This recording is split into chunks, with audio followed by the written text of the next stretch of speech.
Hey everybody.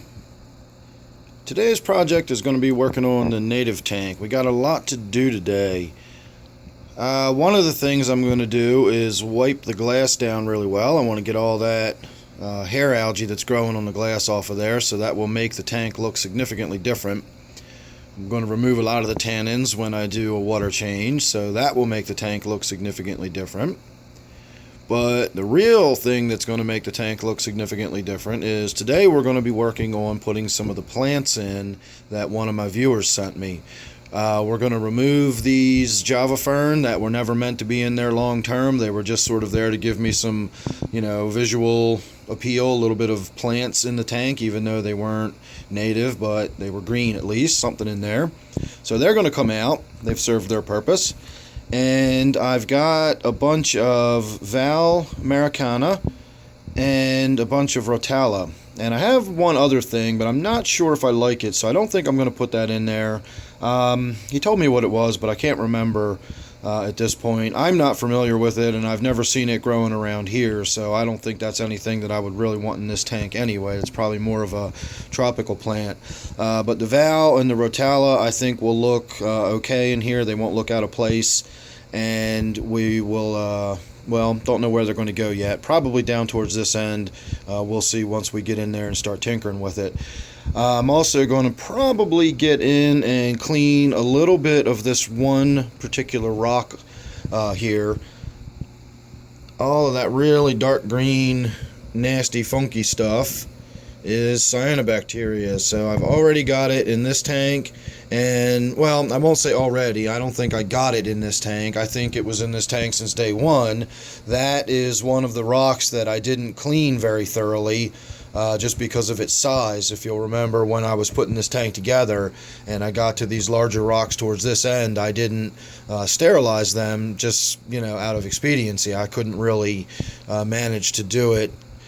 So this rock is covered with the green hair algae that's pretty much all over everything in this tank. And this rock is not. That's definitely the cyanobacteria. It's a dark green. It's already starting to grow in sheets. So I'm probably just going to get in there with a simple siphon and try to scrape as much of that off the surface of the rock as I can and remove it. And it will probably just be part of the ongoing battle with various forms of algae in this tank until I can get a really good off-flux grazer in here, like the central stone roller that I'm going to try to get in the spring. So in the meantime, it's going to be up to me and those two little mollies in there to try to keep this tank clean. I think that's about it. I don't think I'm going to work on the filter yet today. I am going to work on the lights eventually, but I don't think that's going to be in this video either. It just depends on once I get started. We'll see where it goes. But I will be working on the lights. I will be talking more about why the algae grows so prolifically in this tank. It's got to do with the lights. It's got to do with those LEDs. So again, look forward to that. There will be a video about the lights and the LEDs here in the very near future. So I'm going to get started, take a last good look here. We'll see where we go from here. If nothing else, you should see a nicely newly planted tank at the end of this video. Alright everybody, we are well underway. I've got the glass wiped down. I've got the rock cleaned off here a little bit. I used my siphon and I scraped as much of the cyanobacteria as I could get off with the end of the siphon hose, but that is not what is concerning me at the moment. I'm to the point where I'm considering putting some of the plants in the tank, and I'm looking at this Val, and this is a good example of it. See how it's a runner? These grow prolifically, and I don't know where I'm going to put it in the tank. I have about 5 of these little sections here. I don't know what you'd call that, little pieces, and each one is going to have a runner of its own and so on and so forth. And these things grow like crazy. They get really tall. They get a couple of feet tall, in fact, if you've got them in deep enough water. And in a river they look neat. They're long and flowing. It looks like long wavy grass. But where is that going to go in the tank? If it's anywhere near the back, it's just going to lay down flat and it's going to disrupt the flow from my power head back there. It's not going to look right or function properly. If I lay it across the front of the tank here, may as well just hang a drape in front of it, because we won't really be able to see in the tank anyway, because it'll have long, tall grass growing up across the front of the tank. I don't think it would really look right, nor would it get enough light if I planted it at this end amongst the taller rocks. So I'm kind of at a loss of what to do with it. I've also wanted to point out, when you plant this, if this is something you were to put in your tank, you have to consider that runner.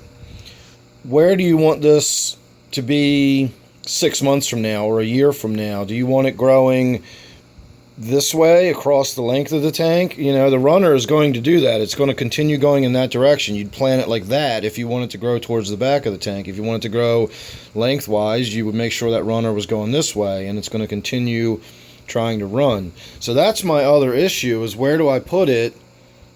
You know, I wouldn't mind a little patch of it right there or something, but where does it run to? Does it go towards the back of the tank and then get in front of the power head? Do I have it run this way and come to the front? It might be something that I have to get in there and just do high maintenance on it every time I see it starting to spread. Just, you know, just like my garden outside, when it starts growing outside where I want it, I gotta, you know, trim stuff back, dig roots up, you know, pick little seedlings out, and so on and so forth. So it might just be the same sort of thing that I have to deal with here. I'm not really sure. I'm also trying to envision the Rotala in here, and I'm not really coming up with anything of where that would work either. When I set this tank up, I kind of set it up with the idea of not having any plants in it. I was expecting it to pretty much just look like this. I only got the idea for plants a little later on. So I'm going to keep working on it. As I always say, nothing in a fish tank is permanent. I can always, you know, pull this stuff out later. I just don't want to really let it get rooted in and established. This is probably going to undergo some transplant shock, so we're going to get a little bit of dying back. That's actually why I cut the tips of it off like this. I got it, it was about a foot or 15 inches tall maybe, and I just tore all the tops off. The reason being is the transplant shock is probably going to wind up, you know, making it look like it's dying back. The foliage is going to look terrible, and then it's going to send up new growth, and that's what will adapt to my tank and my tank conditions. So that stuff's going to come off anyway, but I left a little bit on there because while it is still green, it is still going to absorb energy from the light, so you could think of that as solar panels. As it repairs the damage and gets over the transplant shock, it will need energy.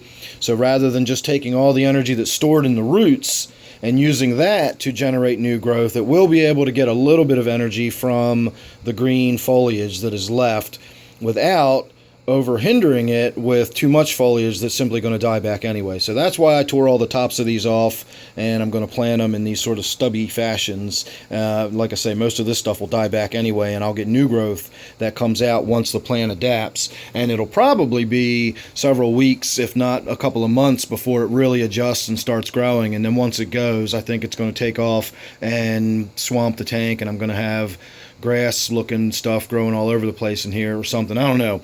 We'll see. But like I said, I'm just kind of at that point where I'm beginning to think about it. And when you're planting gardens, whether it's underwater in a fish tank or it's out in your yard, you have to think long term. You know, what it's going to look like this afternoon when I'm finished is by no means what it's going to look like. You know, that's going to be how we get it started, and then it's going to take months to fully grow in and look like what it's really going to look like. So have patience. We will see how this all turns out in the long run. Everybody's getting a little bit excited. So I'm going to work on getting the tank put back together. We'll see where I wind up with the plants. So sit tight and we'll get right to the end.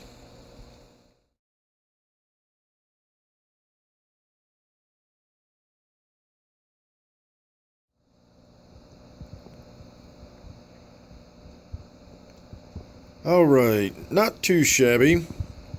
It was a lot more work scrubbing the glass down than I thought. That hair algae was really on there pretty tough, so that took a little bit of elbow grease to get it off, but I did wipe the glass down pretty thoroughly. I wound up wiping the back glass down and a little bit on the sides as well while I was in there.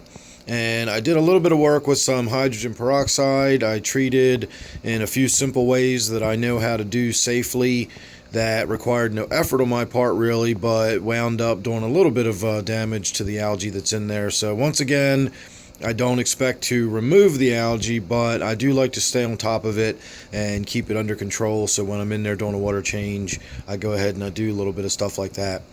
So where did I end up with the plants? Let's go have a look.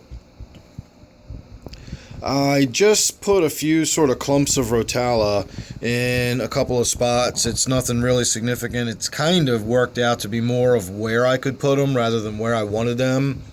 So that gives it a path up through the woodwork and everything, and it gets it exposed to the light. So we'll see how that goes. You can see that little tilapia in the back there. They're getting much more bold. I'm still not really seeing the third mystery fish yet, but the tilapia and the Mayan cichlid are beginning to swim around the tank as though it's just their regular old home now. So I'm a little bit excited about that. They're going to be exciting to watch for the next couple of months until I have to get rid of them. You can see I put a piece of val right in there.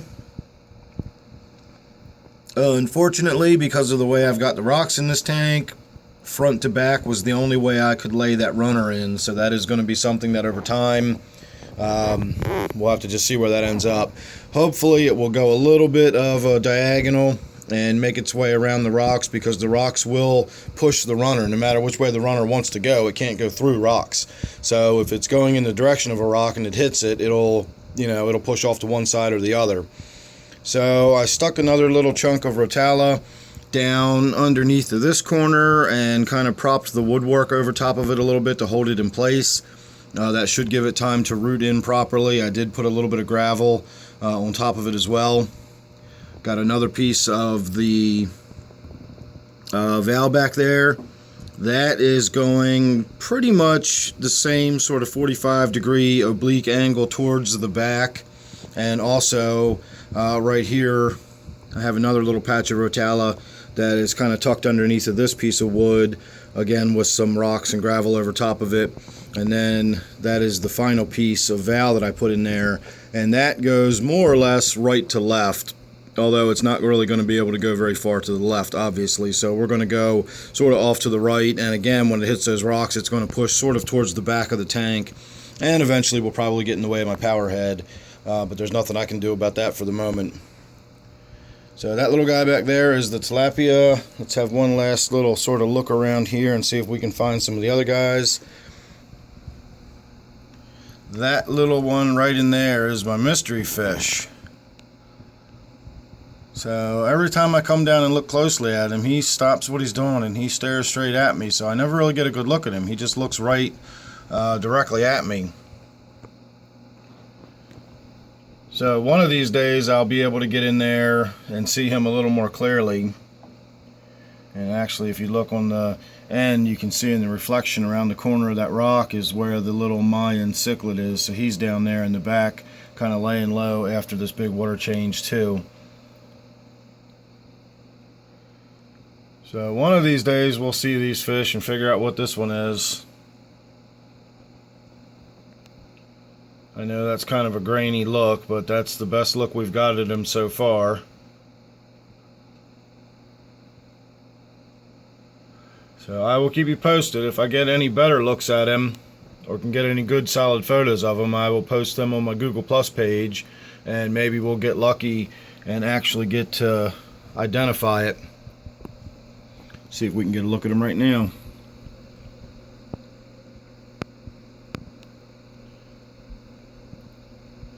Not the best view, but that gives you a little bit of a look at him. That's the Mayan cichlid, so that little fish that dashed away was the one in question.